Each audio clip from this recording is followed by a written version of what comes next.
Assalamu alaikum dear students. This is me Aisha Fiaz and I'm your English teacher of class 4th. I hope you all are fine and in good health. Dear students, open your Oxford Progressive English book at page number 80. Today we are going to start unit number 16 of lesson number 1, The Haunted House.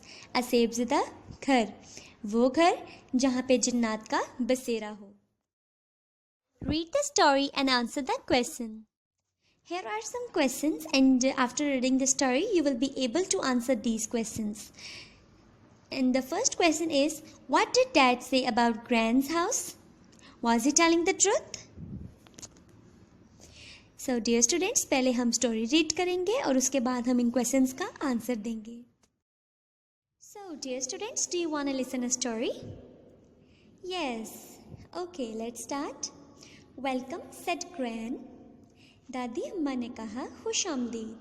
Put on your slippers and I'll show you round the house. अपने slippers पहन लो, मैं तुम्हें घर दिखाऊंगी. There were 4 large rooms downstairs as well as a kitchen and a bathroom. नीचे की मंजिल पर 4 बड़े बड़े कमरों के साथ साथ एक बावर्ची खाना और एक गुसल खाना भी था. बावर्ची खाना का मतलब किचन और गुसल खाना का मतलब bathroom. Beth, Andy and Holly's grandmother lived in a very old house in Scotland. Beth, Andy और Holly की दादी अम्मा स्कॉटलैंड में एक बहुत पुराने घर में रहती थीं. It was rather than a castle in a fairy tale. ये परियों की कहानी जैसे किसी किले से मिलता जुलता था. There were little windows in a strange places with wooden shutters that had beautiful pattern on them. अजीब अजीब जगहों पर खूबसूरत नक्शो निगार वाले लकड़ी के पर्दों वाली छोटी छोटी खिड़कियां थीं. The only trouble was their father said that the house was haunted. मसला सिर्फ ये था कि उनके अब्बू ने कहा था कि घर ये असेबज़दा है, यहाँ पर जिन्नात का बसेरा है. So Gran took the 3 children past a door with carvings of bears around it. दादी अम्मा तीनों बच्चों को लेकर एक दरवाजे के पास से गुजरी जिस पर रीछ की तस्वीरें बनी हुई थीं. What does that door leads to? asked Andy. Andy ने पूछा, ये दरवाज़ा कहाँ को जाता है? It goes down to the cellar. दादी अम्मा ने कहा, ये रास्ता नीचे तय खाने को जाता है. डियर स्टूडेंट्स, आपने अक्सर ऐसी बिल्डिंग्स देखी होंगी जिसमें नीचे रूम, बेसमेंट में रूम्स बने होते हैं जिनको क्या कहा जाता है? तय खाना कहा जाता है. तो दादी अम्मा ने तीनों बच्चों को क्या बताया कि ये रास्ता कहाँ को जाता है? दादी अम्मा ने कहा, ये रास्ता नीचे तय खाने में जाता है. Don't go down to the basement. Basement में मत जाओ. दादी अम्मा ने उनको मना किया कि बेसमेंट में मत जाओ. अब हम देखते हैं कि दादी अम्मा ने बच्चों को क्यों मना किया बेसमेंट में जाने से. Because the stairs are worn and dangerous. सीढ़ियाँ टूटी फूटी मतलब ख़राब और ख़तरनाक हैं. It is cold and damp and dark down there.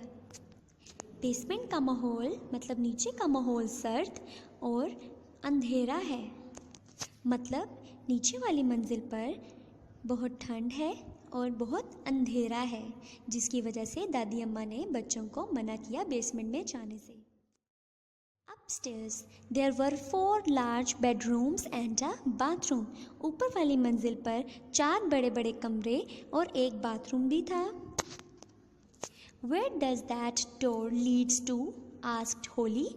Holi ने पूछा, ये दरवाज़ा कहाँ को खुलता है?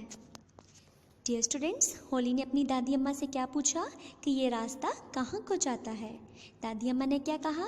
It goes up to the attic. You mustn't go up there. इस पर दादी अम्मा ने कहा, ये रास्ता ऊपर वाली मंजिल पर जाता है, तुम्हें ऊपर नहीं जाना चाहिए. The stairs are rotten and dangerous. सीढ़ियाँ ख़तरनाक और खस्ता हाल हैं. The windows don't open and it's hot and dusty. इस पर दादी अम्मा ने कहा, ये खिड़कियाँ नहीं खुलती और वो जगह बहुत गर्म और डस्टी है, मतलब वहाँ पे बहुत ज़्यादा मिट्टी होती है. अब बच्चों ने दादी अम्मा से क्या सवाल किया? Does the ghost live up there? क्या यहाँ पे भूत रहते हैं?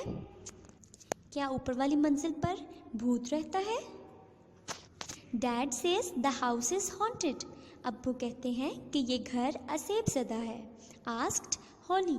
हॉली ने पूछा अपनी दादी से कि अब्बू कहते हैं कि ये घर असेब ज़दा है, तो क्या ऊपर वाली मंजिल पर जिन रहते हैं, वहाँ पे भूत रहते हैं?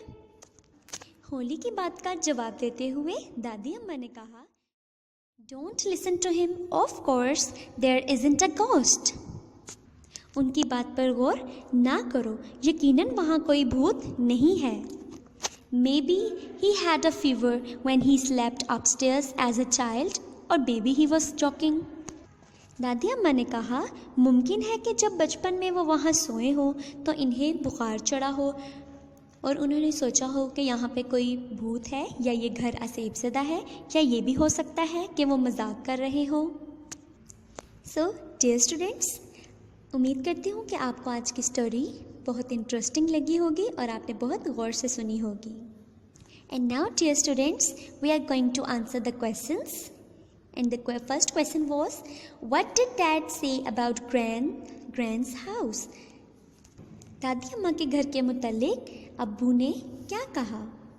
Dad said that grand's house was haunted.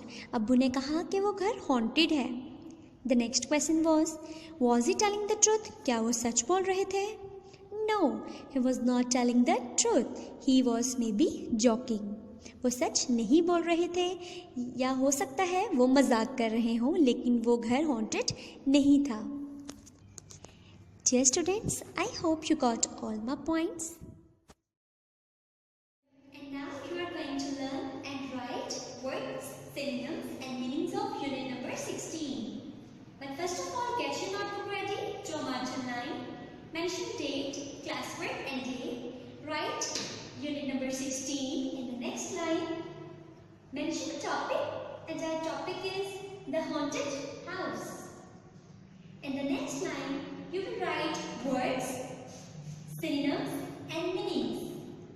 Synonyms mean different words with same meaning. वो words जिनकी same मीनिंग होता है, जैसे कि ग्लैड एंड हैप्पी। ये टू डिफरेंट वर्ड्स हैं, लेकिन इनकी साउंड जो है, इनका जो मीनिंग है वो सेम है। So let's see the first word, carting. Carting is the word and the synonym is carrying. Carrying मतलब गाड़ी लादना। Let's see another word, haunt means trouble. Trouble means असेब ज़दा। हम अक्सर कहते हैं हॉन्टेड हाउस, तो ये वर्ड है हॉन्ट मीन ट्रबल, असेब ज़दा। Let's see another word, jerk. Jerk mean bounce. Bounce का मतलब झटका।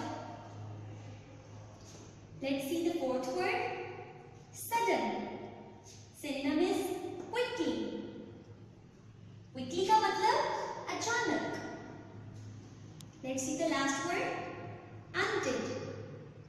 Undid, the synonym of undid is reserve. And now I'm giving you homework. Learn and write words, synonym and meanings of unit number 16. Thank you so much. Stay home, stay safe. Allah Hafiz.